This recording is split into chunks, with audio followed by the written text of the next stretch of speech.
Radio Sathi. Listen to the radio. Radio Sathi 98.6. यो हो radio साथी 98.6 मेगाहर्ज आवाज विश्वासको। Radio Sathi.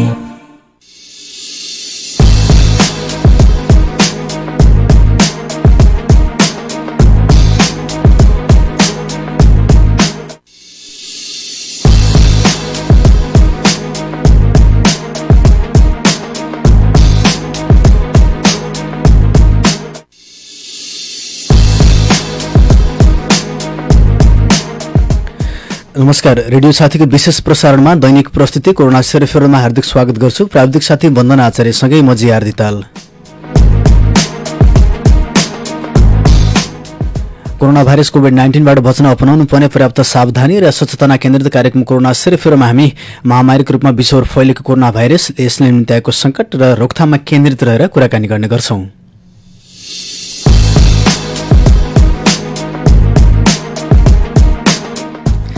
साथसाथै कोरोना भाइरस कोभिड-19 सँग सम्बन्धित पछिल्लो अद्यावधिक विवरणको बारेमा जानकारी पनि गराउने गर्छौं। यहाँलाई जानकारी गरौं, विश्वभर संक्रमितको संख्या 84 लाख नागेको छ। 84 लाख 129 जनामा संक्रमण देखिएको छ। यो पछिल्लो 24 घण्टाको विवरण हो र अहिलेसम्म प्लस दैनिक हजारौंको संख्यामा संक्रमितहरू थपिने क्रम जारी छ। 84 लाख भन्दा बढी व्यक्तिहरू संक्रमित भइरहँदा कोरोना भाइरसको संक्रमणपछि निको भएर घर फर्किनेको संख्या 44,14,991 पुगेको छ र अहिलेसम्म 35,33,000 बढी व्यक्तिहरू उपचारको क्रममा हुनुहुन्छ र अहिलेसम्म कोरोना भाइरस कोभिड-19 को संक्रमणपछि 4,51,263 जना व्यक्तिहरूले ज्यान गुमाएको तथ्याङ्क छ।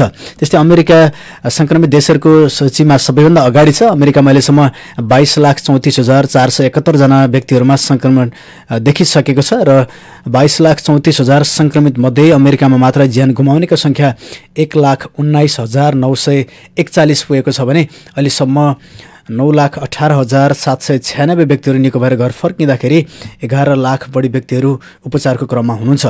त्यस्तै अमेरिकापछि ब्राजिलमा पनि संक्रमण तीव्र गतिमा फैलिरहेको छ। ब्राजिलमा दैनिक 35,000-30,000 को संख्यामा संक्रमितहरू थपिएको जानकारी त्यहाँका सञ्चार माध्यमहरूले अन्तर्राष्ट्रिय समाचार स्रोतहरूले दिइरहेका छन् र ब्राजिलमा संक्रमितको संख्या 9,60,000 नागिँदाखेरि अहिलेसम्म 46,000 बढी व्यक्तिहरूले ज्यान गुमाएका छन्। त्यस्तै ब्राजिलपछि रसियामा पनि संक्रमण तीव्र गतिमा फैलिरहेको छ। पछिल्लो समयमा ब्राजिल र रसियामा लकडाउन खुकुलो बनाएसँगै संक्रमितहरू दैनिक हजारौंको संख्यामा थपिएको समाचारहरू प्रकाशित भइरहेका छन् र रसियामा संक्रमणको दर पछिल्लो समयमा बढ्दै 5,53,000 नागेको छ।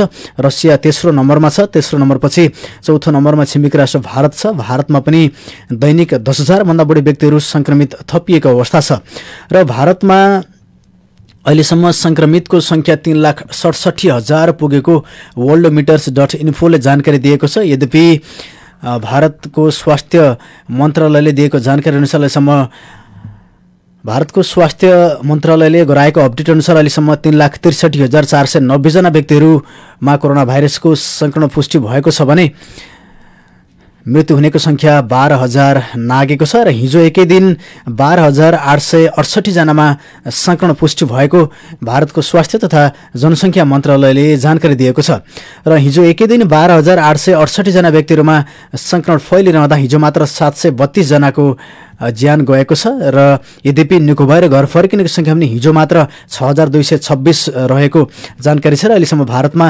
1,92,387 जना व्यक्तिहरू निको भएर घर फर्किनु भएको छ भने 1,58,955 जना व्यक्ति उपचारको क्रममा हुनुहुन्छ र भारतमा संक्रमणको दर तीव्र गतिमा फैलिरहेको छ। 12,000 भन्दा बढी संक्रमितहरू हिजो एकै दिन देखिरहँदा नेपालमा पनि यसको प्रभाव बढिरहेको छ। विशेष गरेर भारतमा रहेका नेपालीहरू स्वदेश फर्कने क्रम बढेसँगै नेपालमा पनि कोरोनाको संक्रमणको दर तीव्र गतिमा भइरहेको छ र हिजो मात्र एकै दिन 586 जना व्यक्तिमा कोरोनाको संक्रमण नेपालमा देखिएको छ। यो अहिलेसम्मकै सबैभन्दा धेरै तथ्याङ्क हो। 400 भन्दा माथि मात्र संक्रमण देखिएको नेपालमा हिजो थप 500 भन्दा बढी व्यक्तिहरूमा संक्रमण देखियो। 586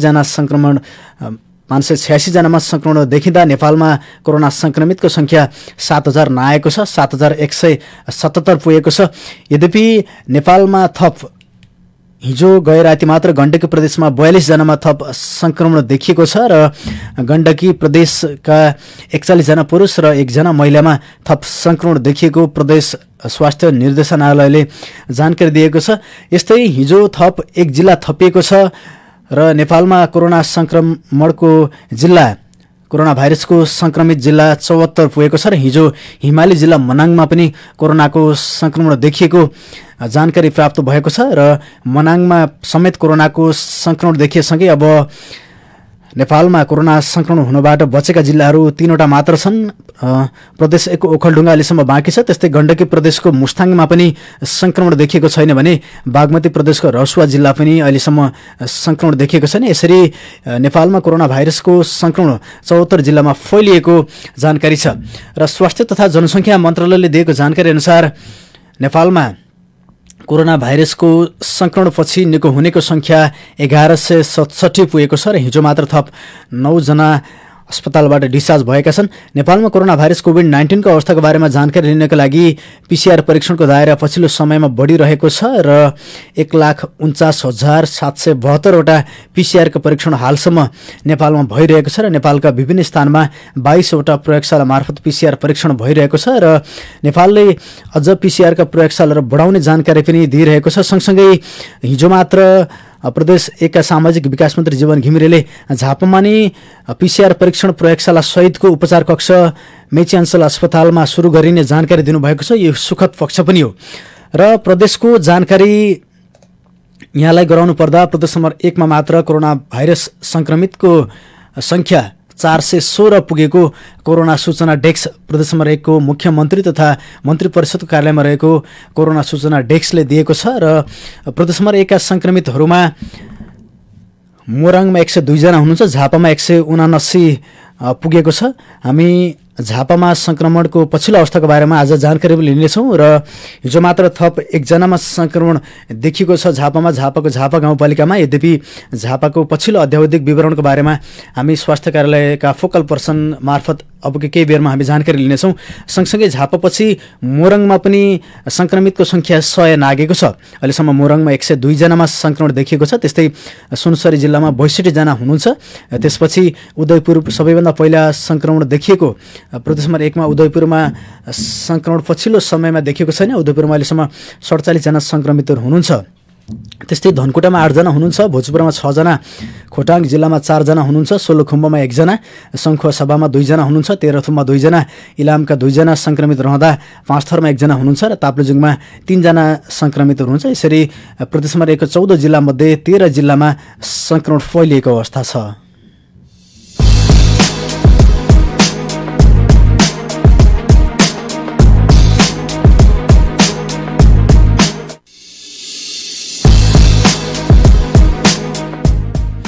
कार्यक्रम कोरोना शरीफहरू प्रत्येक दिन बिहान 8 बजेबाट रेडियो साथी 19.6 मेगाहर्जको फ्रिक्वेन्सी मार्फत र रेडियो साथीको विभिन्न माध्यमहरूबाट यहाँले सुन्दै आउनु भएको छ। रेडियो साथी.com लगइन गरेर पनि सुन्न सक्नुहुनेछ। साथै रेडियो साथीको आफ्नै मोबाइल एप छ, प्ले स्टोरमा गएर डाउनलोड गरेर पनि सुन्न सक्नुहुनेछ। साथसाथै कार्यक्रम कोरोना शरीफहरूलाई हामीले फेसबुक लाइभमा पनि छोडेको छौँ, फेसबुक टाइमलाइनमा गएर पनि यहाँले सुन्न सक्नुहुनेछ। प्रत्येक दिन बिहान 8 बजेबाट प्रसारण हुने कार्यक्रम कोरोना शरीफहरूमा हामी कोरोना भाइरस कोभिड-19 को पछिल्लो अवस्थाको बारेमा जानकारी, पछिल्लो तथ्याङ्कको अध्यावधिक विवरणको बारेमा जानकारी गराउँछौँ। सँगसँगै यहाँहरूसँग प्रत्यक्ष सर्कल राख्ने, जनजीवनमा जोडिएका विविध विषयवस्तुमा चर्चा पनि गर्छौँ र सम्बन्धित व्यक्तित्वहरूसँग जोडिएर कुराकानी गर्छौँ, जवाफदेहिता खोज्ने प्रयास गर्छौँ र कोरोना भाइरस कोभिड-19 को प्रभावको विषयमा पनि चर्चा गर्छौँ। सँगसँगै स्थानीय सरकारहरूसँग जोडेर पनि हामी जवाफदेहिता खोज्ने प्रयास गर्छौँ।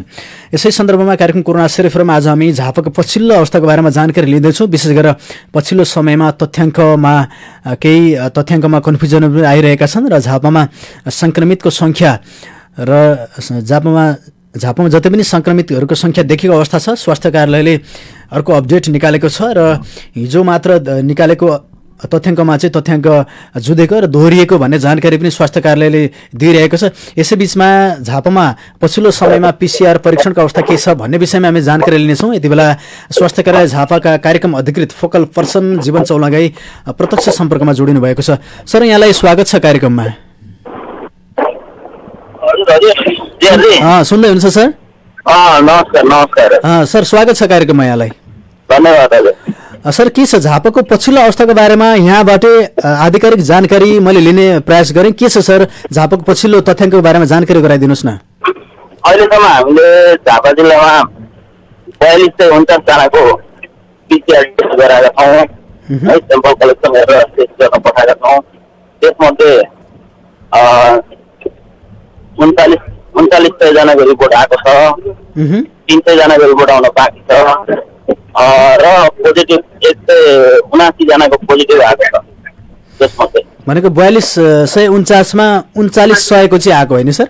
3900को रिपोर्ट आइसकेको छ है, 300 जनाको आउनु बाँकी छ, 300 एभरेज हो। अनि 179 जना हिजो बेलुका रातिसम्म पोजिटिभ आएको अवस्था छ है। 179 जनामा देखिएको संक्रमण चाहिँ हिजो पनि हामीले अपडेट गराएका थियौँ कि तथ्याङ्कमा केही समस्या भएको रहेछ सर? त्यो तथ्याङ्क यस्तो थियो, कथन कमलको केसलाई भद्रपुरको पनि केसमा राखेको रहेछ होइन। त्यसैले गर्दा त्यो एउटा केस चाहिँ डबल भएको अवस्था रहेछ। त्यही भएर 179 जना भयो हिजोसम्मको पोजिटिभ आउँदाखेरि। अब निको भएर घर फर्किनेको सङ्ख्या चाहिँ कस्तो छ झापामा? निको भएर घर फर्किने सङ्ख्या चाहिँ अहिले राम्रै छ होइन। सबै मानिसहरू चाहिँ स्वस्थ नै हुनुहुन्छ, लक्षण चिन्ह भएको मानिसहरू कोही पनि हुनुहुन्न, के अरे रोगीहरू। र 109 जना हिजोसम्म फर्किने क्रम, निको भएर फर्किने क्रममा हुनुहुन्छ, फर्किसक्नु भएको छ भने केही 10 जना जस्तो अरू फर्किने क्रममा हुनुहुन्छ। उहाँहरूको डाटा हामी अपडेट गर्ने क्रममा छौँ, आज अपडेट गर्छौँ। सर अब यो PCR परीक्षणको लाइन चाहिँ जस्तो झापामा 700वटा भन्दा बढी 600वटा बढी भन्ने लाइन हुन्थ्यो परीक्षणको लागि, अब चाहिँ यो 300को हाराहारीमा रहेछ। यो PCR स्याम्पलिङ कलेक्सनहरूको सङ्ख्या केही घटेको हो कि अथवा कस्तो अवस्था हो? 3 दिन जति ल्याबले विराटनगरको 3टै ल्याबले, धरानको विराटनगरको ल्याबले हामीलाई खबर गरेको थियो केही स्याम्पल कलेक्सन अलिकति कम गर्नुपर्ने अवस्था छ, किनभने धेरै प्याक भयो ल्याबमा स्याम्पल कलेक्सन। यो PCR स्याम्पल कलेक्सन अलिकति कम गर्नु भनेर त्यही भएर 3-4 दिन हामीले रोकेका थियौँ। अहिले अब हिजोदेखि सुरु भइसकेको छ, स्याम्पल कलेक्सन गर्ने क्रममै रहेका छौँ हामी जिल्लाभरि। अब झापामा चाहिँ सर जस्तो झापामा यो स्याम्पल कलेक्सन गर्ने सवालमा चाहिँ कुन क्षेत्रमा बढी अहिले प्रभाव देखिएको पाइएको छ सर? यो स्याम्पल कलेक्सन गर्ने कुरा धेरै स्याम्पल कलेक्सन गर्ने कुरा अहिले कटन कमलमा हामीले 150 जस्तो स्याम्पल कलेक्सन गरेर पठाइसकेका छौँ है। त्यसै गरेर डोरीगञ्जमा पनि 50वटा जस्तो स्याम्पल कलेक्सन गरेर हामीले पठाइसकेका छौँ। र जिल्लाभरि अरू पनि जस्तो आवश्यक मान्छेहरू जस्तो ट्राभल हिस्ट्री र कन्ट्याक्ट हिस्ट्री भएका मान्छेहरू जो चाहिँ आउनुहुन्छ, ट्राभल हिस्ट्री भएका इन्डियाबाट आउने मान्छेहरू जुन क्वारेन्टाइनमा हामीले राखेका छौँ उहाँहरूलाई गर्नै पर्ने अवस्था हुन्छ। 4-5 दिन 6 दिन कटिसकेपछि त्यो 14 दिनभित्रमा PCR स्याम्पल कलेक्सन गरेर पठाउनु पर्ने हुन्छ। त्यसले गर्दाखेरि तिनै मान्छेहरूलाई टार्गेट गरेर ट्राभल हिस्ट्री र कन्ट्याक्ट हिस्ट्री भएका मान्छेहरूलाई टार्गेट गरेर हामीले चाहिँ स्याम्पल कलेक्सन गर्ने काम चाहिँ गर्छौँ। अब झापामा जस्तो 179 जनामा संक्रमण देखिँदाखेरि यो समुदायमा संक्रमण फैलिएको अवस्था छ कि छैन झापामा? अहिलेसम्म समुदायमा चाहिँ कम्युनिटीमा चाहिँ ट्रान्समिसन भएको अवस्था छैन, संक्रमण भएको अवस्था छैन। अहिले दमकमा एउटा केस चाहिँ जुन चाहिँ ट्राभल हिस्ट्री भएर विदेशबाट आउनुभएको छोरा र उहाँको बुवालाई संक्रमण देखिएको थियो। त्यो संक्रमणको आधारमा कन्ट्याक्ट ट्रेसिङ गर्दाखेरि सारा मान्छेलाई खोज्दाखेरि कसैलाई पनि पोजिटिभ पाइएन। त्यो वरिपरिका मान्छेहरूलाई डबल टेस्टसम्म गरियो, रिटेस्टसम्म गरियो, तर कसैलाई पनि पोजिटिभ पाइएन। त्यसकारण अहिलेसम्म जति मान्छेहरू आउनुभएको छ ट्राभल हिस्ट्री लिएर मान्छेहरू आउनुभएको छ इन्डियाबाट, उहाँहरूलाई मात्रै पोजिटिभ आएको अवस्था छ। यहाँ समुदायमा कसैलाई पनि झापा जिल्लामा देखिएको छैन। अब यो जानकारी आइरहँदाखेरि चाहिँ आम मानिसहरूको गुनासो पनि आइरहेको छ, यो no test no PCR no Covid भन्ने यस्तो कुरा पनि छ। यो समुदायमा चाहिँ परीक्षण गरिएन भन्ने गुनासो छ नि, यसलाई चाहिँ कसरी हेरिनु भएको छ? होइन नो PCR नो कोभिड होइन, PCR टेस्ट बढाउनु पर्छ। र पहिलो प्राथमिकता भनेको हाम्रो अहिलेको स्ट्राटेजी भनेको के हो भने ट्राभल हिस्ट्री र कन्ट्याक्ट ट्रेसिङ भएका मान्छेहरूलाई पहिलो प्राथमिकतामा हामीले टेस्ट गर्ने हो है। त्यस पछाडि मात्रै कम्युनिटीमा हामी चाहिँ टेस्ट गर्न जान्छौँ, किनभने रोग त यहाँ छैन नि त नेपालमा त। अथवा झापा जिल्लामा कुरा गर्दा झापा जिल्लामा रोग छैन, रोग त तपाईँको बाहिरबाट आउने हो। त्यसकारण बाहिरबाट आउने भनेको त ट्राभल हिस्ट्री अथवा कन्ट्याक्ट हिस्ट्री भएर आउने हो। त्यसकारण हामीले कन्ट्याक्ट हिस्ट्री र ट्राभल हिस्ट्रीलाई पहिलो प्राथमिकता दिन्छौँ। त्यस पछाडि यो स्टेज पुगेपछि जब इन्डियाबाट मान्छेहरू आउन कम हुन्छ, कम हुन थालिसकेपछि अथवा शून्यमा आउँछ अथवा धेरै कम भएर आउँछ, त्यस पछाडि हामी के गर्छौँ भने कम्युनिटी वाइज टेस्टिङ गर्ने कुरामा फोकस गर्छौँ। भनेपछि कन्ट्र्याक्ट ट्रेसिङबाट ट्राभल हिस्ट्रीबाटै चाहिँ अहिले समुदायसम्म नपुगेको भन्ने तथ्याङ्क हो।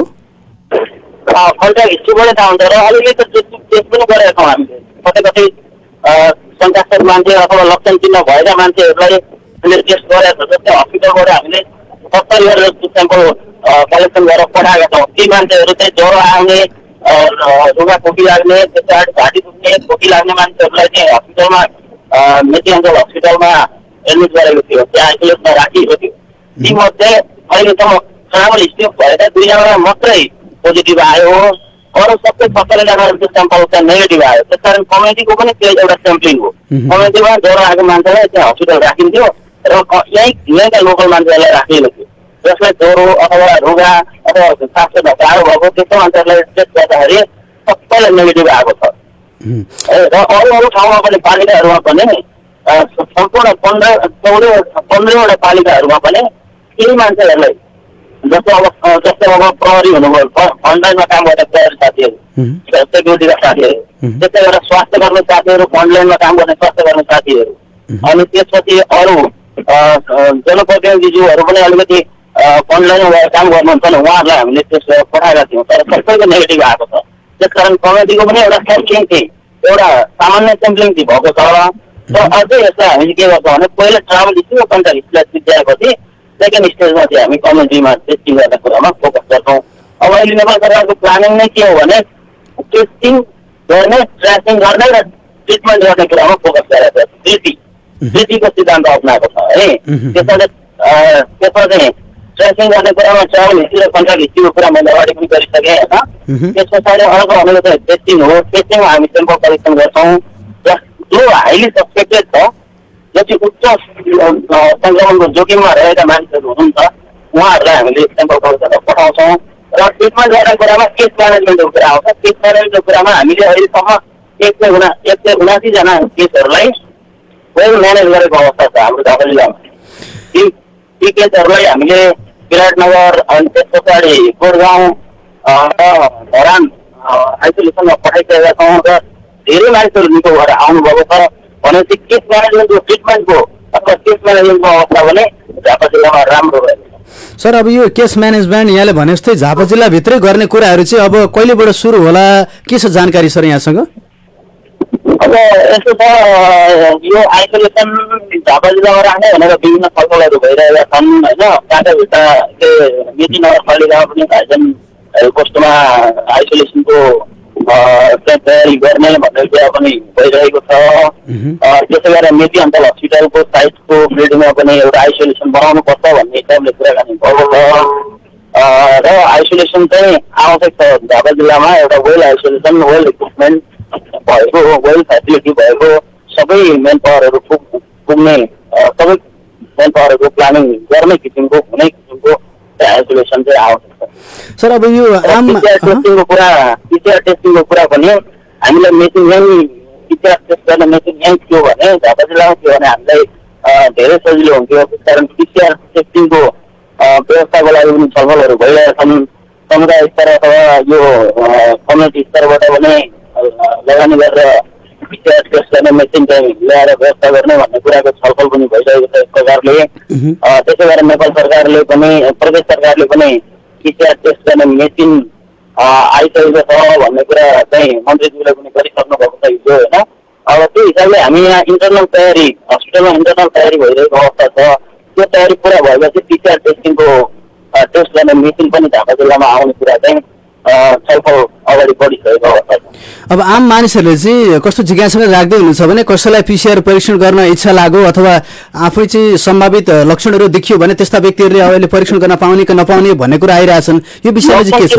यस्तो कम्युनिटीमा चाहिँ लक्षण चिन्ह देखिएपछि टेस्टिङ गर्ने हो। त्यो चाहिँ हस्पिटलमा डाक्टरहरूले निर्धारण गर्नुहुन्छ र आइसोलेट गरेर राख्नुहुन्छ, अनि मात्रै टेस्टिङ हुन्छ। नभए कम्युनिटीमा टेस्ट गर्नु आवश्यक छैन अहिले, किनभने रोग त यहाँ छैन नि त, बाहिरबाट आउने हो नि त। त्यसमा बाहिरबाट आएको मान्छेलाई केयर गर्ने चाहिँ हाम्रो मुख्य उद्देश्य हो। भनेपछि चिकित्सकको प्रेस्क्रिप्सन बिना, उहाँहरूको रेफर बिना परीक्षण गर्ने अवस्था अहिले तत्काल बन्दैन होइन?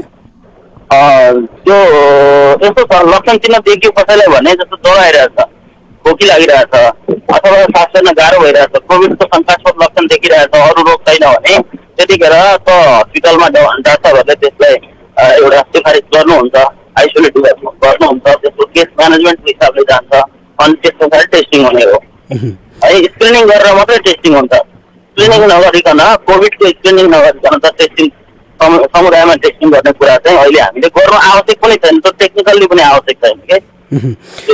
सर अब जस्तो के छ, प्रदेश नम्बर 1 मा चाहिँ अहिलेसम्म 16,000 बढीको पिसिआर परीक्षण भएको छ, अनि झापामा चाहिँ 4,000 बढीको पिसिआर परीक्षण हुँदाखेरि पिसिआर परीक्षणको सङ्ख्या चाहिँ कस्तो सन्तोषजनक हो, कम्ती भइरहेछ के छ? झापा जिल्लाको हिसाबले 14 जिल्लाको हिसाबले झापा जिल्लाको कुरा गर्ने हो भने त सबैभन्दा बढी पिसिआर टेस्टिङ हाम्रो जिल्लामा भएको छ है। उदयपुरमा भन्दा पनि बढी पिसिआर टेस्टिङ 42-43 पिसिआर टेस्टिङ हामीले गरिसकेका छौँ है। यो ठुलो सङ्ख्यामा पिसिआर टेस्टिङ हो र यो धेरै सन्तोषजनक कुरा हो। र हामीले अहिले पनि के गरेका छौँ भने नि 15वटा पालिकाहरूमा सबै ल्याबको साथीहरूलाई, सबै ल्याबका सेम्पल कलेक्सन गर्ने साथीहरूलाई ट्रेनिङ दिइसकेका छौँ 2 पटक।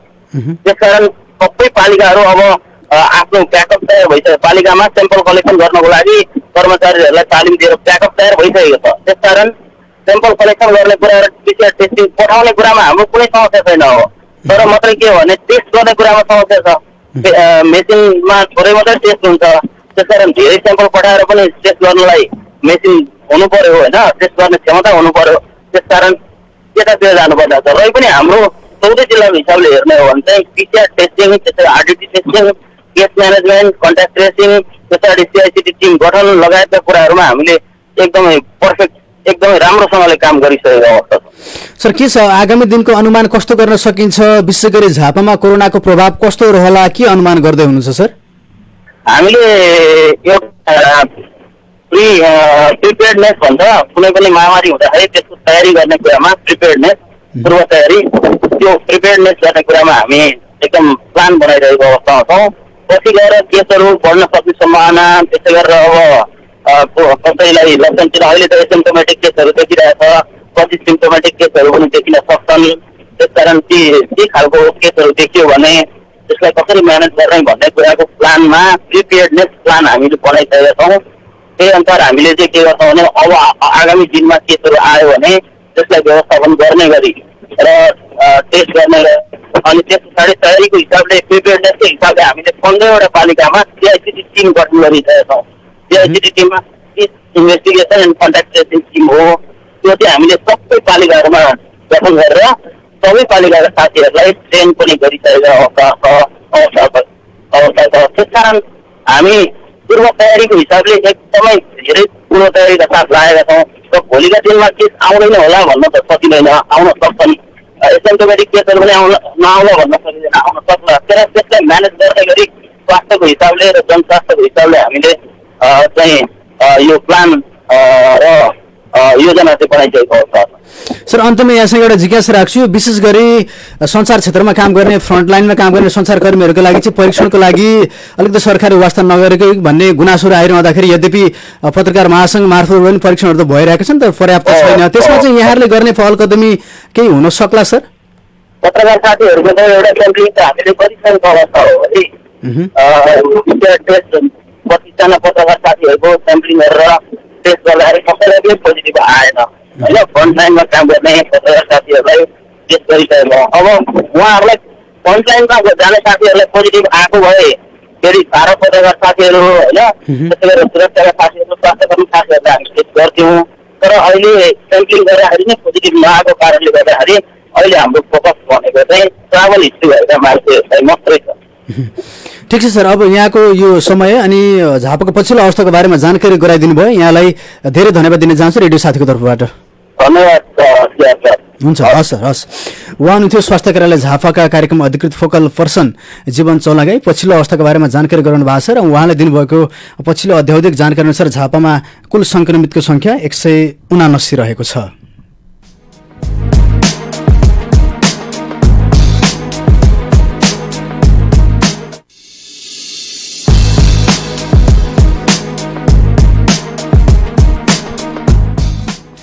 कार्यक्रम कोरोना सेरोफेरोको हामी अन्त्यतिर छौँ। कार्यक्रम सुनेर साथ दिनुभयो तपाईँ सम्पूर्ण श्रोतालाई धेरै धेरै धन्यवाद दिन चाहन्छु। नेपालमा पनि कोरोना भाइरस कोभिड-19 को संक्रमण बढेसँगै झापामा पनि पछिल्लो दिनमा दैनिक रूपमा चाहिँ संक्रमण देखिरहेको अवस्था छ र झापामा 179 पुगेको छ र झापा पछि मोरङ प्रदेश नम्बर 1 मा सबैभन्दा अगाडि छ। मोरङमा अहिलेसम्म 102 जनामा संक्रमण पुष्टि भएको छ। सँगसँगै सुनसरी, उदयपुर र धनकुटा जिल्लामा पनि यसको प्रभाव बढिरहँदाखेरि नेपालमा कोरोना भाइरसको संक्रमण बढिरहेको छ र भारतबाट आउने नेपालीहरू चाहिँ बढिरहँदाखेरि संक्रमण बढेको अवस्था छ र सबैमा सचेत रहन, सजग रहनका लागि हामी पनि आग्रह गर्छौँ। नेपाल सरकारले पनि आग्रह गरिरहेको छ।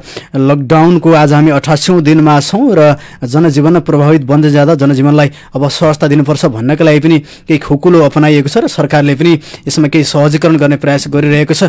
यद्यपि पर्याप्त सावधानी र सचेतना अपनाउन जरुरी छ। ब्राजिल, रसिया जस्ता देशहरूमा लकडाउन खुकुलो भएसँगै लाखौंको संख्यामा संक्रमितहरू थपिरहँदा त्यहाँबाट पनि हामी शिक्षा लिन सक्छौँ। यद्यपि नेपाल सरकारले पनि लकडाउनको थप मोडालिटीहरू तयार पार्ने कोसिसमा छ। पक्कै पनि अझ परिष्कृत मोडालिटी सहितका लकडाउनहरू नेपाल सरकार ल्याउन सकोस् हामी पनि कामना गर्छौँ। कार्यक्रम कोरोना सेरोफेरोको आगामी भागमा पनि हामी यहाँहरूसँग प्रत्यक्ष जोडिएका विविध विषयहरूसँग चर्चा गर्नका लागि र कोरोना भाइरस कोभिड-19 को पछिल्लो अवस्थाको बारेमा जानकारी गराउनका लागि पुनः उपस्थित हुने नै छौँ। कार्यक्रम सुनेर साथ दिनुभयो तपाईँ सम्पूर्ण श्रोतालाई धेरै धेरै धन्यवाद दिँदै यहाँहरू बीचबाट प्राविधिक साथी वन्दना आचार्यसँगै प्रस्तुता म JR धिताल बिदा हुन्छु। नमस्ते। यहाँको बाँकी पल सुखसँग बितोस्।